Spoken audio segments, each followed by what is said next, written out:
पाकिस्तान और सऊदी अरब के दिफाई मुआहदे से भारत में सफ़े मातम बिछ चुकी है। वज़ीर आज़म आज़ाद कश्मीर का कश्मीर रावलाकोट में यौम तशक्कुर और इज़हार यकजहती जलसा आम से खिताब। मार्का हक में भारतीय जारहियत का मुंह तोड़ जवाब देकर इबरतनाक शिकस्त दी।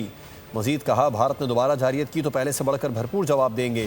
वज़ीर आज़म आज़ाद कश्मीर का पूंछ के लिए 1 अरब रुपए के पैकेज का ऐलान।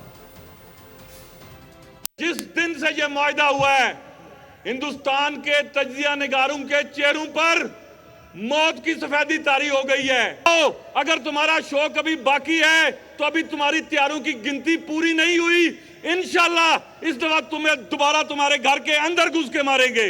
जो कामयाबी हमने अपने रवायती बुज़दिल और मक्कार दुश्मन हिंदुस्तान के खिलाफ मार्काए हक में हासिल की, अल्हम्दुलिल्लाह आजाद कश्मीर की गयूर अवाम अपनी मुसल्लह अफवाज पाकिस्तान के साथ कंधे से कंधा मिला के खड़े हैं।